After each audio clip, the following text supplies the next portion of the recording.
Hello అండి, నా పేరు సురేష్ అండి. లాస్ట్ వీడియోస్లో మీకు డేటాబేస్ని ఎలా కనెక్ట్ చేయాలి, అలాగే డేటాబేస్లోకి డేటాని ఎలా ఇన్సర్ట్ చేయాలి, ఇన్సర్ట్ చేసిన డేటాని ఎలా ఎడిట్ చేయాలి, ఎలాగ అప్డేట్ చేయాలి, అలాగే యూజర్ ఇంటర్ఫేస్లో ఎలా డిస్ప్లే చేసుకోవాలి అనే విషయాలు మనం చెప్పుకున్నామండి. అయితే ఇంకొక టాపిక్ మిగిలిపోయిందండి ఇందులో, ఈ డేటాబేస్ రిలేటెడ్ సంబంధించింది. అది ఏంటి అని అంటే, మనం డిస్ప్లే చేసిన డేటాని డిలీట్ ఎలా చేయాలి అన్న విషయాన్ని ఇప్పుడు వరకు చెప్పుకోలేదండి. సో మనకి ఈ వీడియోలో ఆ డిలీట్ని ఎలా చేయాలి అన్న విషయాన్ని ఎక్స్ప్లెయిన్ చేస్తానండి. ఓకే, సో ముందుగా మనం డేటాబేస్లో ఒక క్వెరీ రాసుకోవాలండి. మెథడ్ ఒకటి ఇంప్లిమెంట్ చేసుకుందాము. సో మెథడ్ వచ్చి డెఫ్ డిలీట్ అండర్స్కోర్ డేటా అని ఒక మెథడ్ తీసుకున్నానండి. సో ఈ మెథడ్లో ముందుగా మనం ఒక క్వెరీ రాయాలి. సో దానికోసమని నేను ఒక వేరియబుల్ తీసుకుంటున్నానండి, delete underscore query. Okay, so దీంట్లో ఒక క్వెరీ రాస్తానండి. సో క్వెరీ వచ్చి డిలీట్ చేయాలి కాబట్టి మనం delete from users. Okay, so యూజర్స్లోంచి డిలీట్ చేయాలి. ఏం డిలీట్ చేయాలి? Okay, where ID equal to డైనమిక్గా ఇస్తున్నానండి. ఓకే, మనం డైరెక్ట్గా ఐడి ఇస్తే డిలీట్ అయిపోతుంది ఆ ఐడికి సంబంధించిన డేటా. బట్ మనం డైనమిక్గా ఇస్తాం కాబట్టి %ఎస్ అని పెడుతున్నాం. ఓకే, సో ఇప్పుడు దీనికి ఒక వాల్యూస్ తీసుకోవాలండి మనం. ఎందుకంటే ఇప్పుడు ఐడి ఏదైతే డైనమిక్గా ఇస్తున్నాం కాబట్టి మనం ఇక్కడ ఒక పారామీటర్ని పాస్ చేసుకోవాలండి. ఓకే, సో పారామీటర్ ఐడిని పాస్ చేసుకోవాలి, ఎందుకంటే మనకి ఐడియే కావాలి. ఆ ఐడిని బేస్ చేసుకుని ఆ రో మొత్తం మనం డిలీట్ చేయాలి. ఓకే, సో అందుకు కాబట్టి ఐడి అని ఒకటి తీసుకున్నానండి.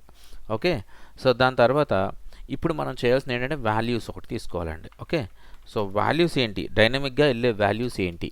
ఐడి. సో మన ఐడియే కదండి వెళ్ళేది. సో రౌండెడ్ బ్రాకెట్స్లో ఐడి అని పెట్టండి. ఓకే, ఐడి అని పెట్టి చిన్న కామా పెట్టండి, ఎందుకంటే మనం డిలీట్ చేసేటప్పుడు అందులో లిస్ట్, టప్పులు ఇవి సపోర్ట్ మాత్రమే చేస్తాయి అనమాట అండి. ఓకే, సో వాల్యూస్ మనం అక్కడ పంపిస్తున్నాం కాబట్టి పంపించే ప్రతి వాల్యూ లిస్ట్లో అన్న ఉండాలి, టప్పుల్లో అన్న ఉండాలి అనమాట. ఓకే, సో అందుకనే నేను అక్కడ ఏం చేశానంటే ఐడి కామా అని పెట్టాను. ఒకసారి మీరు ట్రై చేసి చూడండి, ఆ కామా తీసేస్తే డిలీట్ అవ్వదు. ఓకే, సో డైనమిక్గా వాడేటప్పుడు. ఓకే, సో డైరెక్ట్గా అయితే ఈ ప్రాబ్లమ్స్ ఏ ఉండవు. మనం డైరెక్ట్గా ఒక ఐడి బేస్ చేసుకుని డిలీట్ చేస్తున్నాం అనుకోండి, మనకు ఆ ప్రాబ్లమే ఉండదు. ఓకే, దెన్ ఇప్పుడు మనకి లాస్ట్ 2 లైన్స్ ఉన్నాయి చూసారా, ఈ 2 లైన్స్ కాపీ చేసుకుందాము. పేస్ట్ చేశాను. సో ఇక్కడ డిలీట్ క్వరీని అప్డేట్ చేసేద్దాము, అలాగే ఇక్కడ వాల్యూస్ని అప్డేట్ చేసేద్దామండి. ఓకే, ఆల్రెడీ అప్డేట్ అయ్యి ఉన్నాయి. సో మనకి డిలీట్ డేటా అనే ఒక మెథడ్ ఏదైతే ఉందో డేటాబేస్లో database.pyలో కంప్లీట్ చేసేసాం. ఓకే, సో ఇప్పుడు మనం main.pyలోకి వద్దాము. సో main.pyలో కూడా ఒక మెథడ్ క్రియేట్ చేసుకోవాలి మనం. ఇక్కడ డిలీట్ డేటా అని, డిలీట్ అండర్స్కోర్ డేటా. సో ఇది ఏంటి అని అంటే మనం ఆ యూజర్ ఇంటర్ఫేస్లో ఒక రోని సెలెక్ట్ చేసుకుని, ఆ సెలెక్ట్ చేసుకున్న రోకి ఐడి తెచ్చుకుని, ఆ ఐడిని తీసుకుని డేటాబేస్లో మనం .pyలో ఒక మెథడ్ రాసుకున్నాం కదా, అందులోకి పాస్ చేయాలి. అప్పుడు డిలీట్ అయిపోతుంది. ఓకే, సో మనం ఇలాంటి ఇప్పుడు మనం ఏదైతే చెప్పుకున్నామో అది ఆల్రెడీ ఎడిట్లో చేసాం కదండి. సో సేమ్ తీసుకొచ్చి మనం కాపీ పేస్ట్ చేసుకోవచ్చండి. ఇది ఉంది చూసారా, ఇదంతా కూడా కాపీ పేస్ట్ చేసుకొని ఈ ముక్క చాలు, ఇది ఒక్కటే చాలు మనకి. ఇది కాపీ పేస్ట్ చేసుకుని ఇక్కడ సరిపోతుంది అనమాట అండి. ఓకే, సో ఇక్కడ కాపీ పేస్ట్ చేయకుండా నేను మళ్ళీ రాస్తాను. ఓకే, సో సెలెక్ట్ అండర్స్కోర్ రోని సెలెక్ట్ చేయడానికి ఒక వేరియబుల్ తీసుకున్నాను. ఓకే, సో ట్రీ అనే విజెట్లోకి వెళ్ళి సెలెక్షన్ అని చెప్పేసి ఇచ్చానండి. ఓకే, సో ఇక్కడ ఇఫ్ సెలెక్ట్ రో కానీ సెలెక్ట్ అయితే, ఓకే, సో ఇక్కడ ఇంకొకటి రాసుకోవచ్చండి. రో కానీ సెలెక్ట్ చేసిన తర్వాత, ఓకే, మనం డిలీట్ బటన్ క్లిక్ చేసిన తర్వాత, డిలీట్ బటన్ ఇంకా రాసుకోలేదు మనం, డిలీట్ బటన్ క్లిక్ చేసిన తర్వాత ఓకే, ఒక మెసేజ్ బాక్స్ దాకా డిస్ప్లే చేసుకోవచ్చు. సంథింగ్ లైక్ ఎలా అంటే, ఒక మెసేజ్ మనం ఇంతకుముందు ఎస్ ఆర్ నో అనుకున్నాం కదండి, డిలీట్ చేయాలా వద్దా అని, ఒక అలాంటి మెసేజ్ బాక్స్ అనమాట. సో ఇక్కడ మెసేజ్ అని చెప్పేసి మెసేజ్ బాక్స్ అని ఒకటి తీసుకుందాం. ఓకే, సో ఇంపోర్ట్ చేసుకున్నాం. అది కూడా ఇంపోర్ట్ చేసుకున్న తర్వాత ఇక్కడికి వచ్చి, okay, if select row select అయిన తర్వాత ఒక కన్ఫర్మేషన్ అడగాలి, ask yes or no. Okay, so message box dot ask yes or no అనేది ఉంటుంది చూడండి, ఇదిగోండి ask yes or no. Okay, దీంట్లో 2 ఆర్గ్యుమెంట్స్ ఉంటాయి, ఒకటి టైటిల్, ఇంకొకటి విండో యొక్క టైటిల్ ఒకటి, రెండోది వచ్చి మనకి లోపల మెసేజ్. ఓకే, సో టైటిల్ వచ్చి వార్నింగ్ అని చెప్పేసి ఇద్దాం. ఓకే, లేదా కన్ఫర్మేషన్ అని ఇద్దాం. వార్నింగ్ కాదు, ఇది కన్ఫర్మేషన్. ఓకే, నెక్స్ట్ ఇంకొకటి లోపల మెసేజ్ వచ్చి ఆర్ యూ షూర్ అని చెప్పేసి ఒక చిన్న మెసేజ్. సో ఏంటంటే మనం డిలీట్ చేయాలా వద్దా అని. Okay okay, are you sure you want to delete అని పెద్ద మెసేజ్ రాసుకోవచ్చు, నేను సింపుల్గా రాస్తాను. ఓకే, మెసేజ్ అయిన తర్వాత ఒకవేళ ఇన్ కేస్ దీన్ని ఒక వేరియబుల్లో పెట్టుకుందాము దీన్ని. Okay, so confirm message. Okay, so confirm message అని ఒక వేరియబుల్లో పెట్టుకున్నాను. ఇది కానీ మనకి ఓకే అయితే అంటే ఎస్ క్లిక్ చేస్తే, ఓకే, ఇఫ్ కన్ఫర్మ్ మెసేజ్ అనేది ఎస్ అయితే అప్పుడు మనం డేటాని డిలీట్ చేయాలన్నమాట అండి. ఒకవేళ కాకపోతే డిలీట్ చేయాల్సిన అవసరం లేదు. ఓకే, ఇక్కడ స్పెల్లింగ్ మిస్టేక్ రాశానండి, ప్లీజ్ ఇగ్నోర్ చేయండి. ఓకే, నేను సర్చ్ చేసేస్తాను దానికి. సో ఇఫ్ కన్ఫర్మ్ మెసేజ్ ఇప్పుడు ఏదైతే ఉందో ఎస్ ఆర్ నో అని అడుగుతుంది కన్ఫర్మ్ మెసేజ్. సో ఎస్ అని క్లిక్ చేస్తే మనం ఫస్ట్ డేటాబేస్ కనెక్షన్ చేసుకోవాలి. సో డేటాబేస్ కనెక్షన్ అవన్నీ కూడా ఇక్కడ ఉన్నాయి కాబట్టి ఇక్కడే కాపీ పేస్ట్ చేసేస్తున్నానండి. So copy paste. Okay, so ఈ మధ్యలోది మనకి అవసరం లేదు, ఇక్కడ కావాల్సింది ఏంటంటే db డాట్ డిలీట్ డేటా, ఇది కావాలి మనకి. ఓకే, సో ఇప్పుడు ఇంకొకటి రాయాలండి. ఇప్పుడు డేటాబేస్ కనెక్షన్ తీసుకున్నాము, బట్ రో సెలెక్ట్ చేసాము, ఆ రోలో ఉన్న ఐటమ్ సెలెక్ట్ చేసి దాంట్లో ఐడి తెచ్చుకుంటే కానీ మనకి ఇదంతా వర్కౌట్ అవ్వదు. ఓకే, సో ఇప్పుడు ఇఫ్ కన్ఫర్మ్ మెసేజ్ ఓకే అయిన తర్వాత, కన్ఫర్మ్ మెసేజ్ ఓకే అయితే ఇప్పుడు ఐటమ్ని సెలెక్ట్ చేసుకోవడానికి ఇంకొకటి రాయాలన్నమాట. సో సెల్ఫ్ కాదు సెలెక్టెడ్, సారీ సెల్ఫ్ అంటున్నాను, ID. Okay, ID equal to self dot tree dot item, ఇదిగోండి ఐటమ్. సో మనం ఇందాక పైన కూడా చూడండి ఎడిట్లో రాసాము ఐటమ్ అని, ఇదిగోండి ఐటమ్, చూసారా. సో ఐటెంలోకి వెళ్తేనే మనకి ఒక ఇండివిజువల్ ఐడిని తెచ్చుకోగలం. ఓకే, వాల్యూస్ యొక్క ఆ వాల్యూస్ ఉంటాయి కదండి, ఆ వాల్యూస్ తెచ్చుకోగలమాట. సో అందుకని నేను ఐటమ్ అని రాశాను ఇక్కడ. ఐటమ్ రాసిన తర్వాత సెలెక్టెడ్ రో. ఓకే, సో సెలెక్టెడ్ రో తర్వాత వాల్యూస్. ఓకే, తర్వాత మనకి ఒక ఐడియే కావాలి కాబట్టి ఇక్కడ ఐడిలో 0 పెట్టేసుకుంటే సరిపోతుంది. ఓకే, ఇంకేం అక్కర్లేదు. సో ఇది మన డేటా అనమాట అండి. ఓకే, సో ఇప్పుడు ఈ సెలెక్టెడ్ ఐడిని మనం ఇందులో పాస్ చేస్తే ఓకే డిలీట్ అయిపోయినట్టే, ఇంకా మనకేం లేదు, రాయాల్సిన అవసరం లేదండి. ఓకే, అయితే ఇప్పుడు మనం ఒక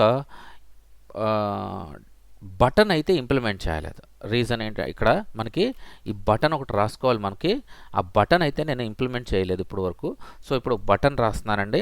మనకి యూజర్ ఇంటర్ఫేస్లో బటన్ కావాలి, డిలీట్ అనే బటన్ కావాలి. సో అందుకని ఇక్కడ బటన్ రాస్తున్నాను. Okay, self dot btn underscore delete equal to ttk dot button root. Okay, text వచ్చి డిలీట్, కమాండ్ వచ్చి self dot delete data. Okay, ఇది మనకి కమాండ్. సో మనకు ఇప్పుడు డిలీట్ అనే బటన్ క్లిక్ చేస్తే ఈ యాక్షన్ అంతా జరుగుతుంది. ఓకే, సో ఇక్కడ ఇంకొక మెసేజ్ బాక్స్ కూడా రాసుకోవచ్చు కావాలనుకుంటే. మనకి ఒకవేళ ఏమీ సెలెక్ట్ చేయకుండా ఉత్తి బటన్ని క్లిక్ చేస్తే ఈ ఇఫ్ కండిషన్ ఉంది కదండి, ఇఫ్ సెలెక్ట్ రో అనే దానికి ఎల్స్ రాసుకుని ఇంకో మెసేజ్ బాక్స్ కూడా ఇవ్వచ్చండి. ఇక్కడ చూడండి ఎల్స్ అని చెప్పి ఇక్కడ ఒక మెసేజ్ బాక్స్ని మనం ప్రింట్ చేయొచ్చండి. Message box show info, error info ఏదైనా పర్వాలేదు. ఇక్కడ కూడా టైటిల్ ఏం చేయాలి, మనం సెలెక్ట్ చేయట్లేదు, అతను ఏమీ సెలెక్ట్ చేయకుండా బటన్ క్లిక్ చేశాడు. సో ఏం సెలెక్ట్ చేయకుండా బటన్ క్లిక్ చేశాడు కాబట్టి అప్పుడు మనం ఏం చేయాలి, బటన్ సెలెక్ట్ చేయలేదు కాబట్టి రోని సెలెక్ట్ చేయమని చెప్పి అడగాలి, అంతే కదండి. So okay, so message box dot show info. So ఇక్కడ వార్నింగ్ ఇద్దాము. సో వార్నింగ్ అనేది ఒక మెసేజ్ బాక్స్ యొక్క టైటిల్. సో మెసేజ్ వచ్చి ప్లీజ్ సెలెక్ట్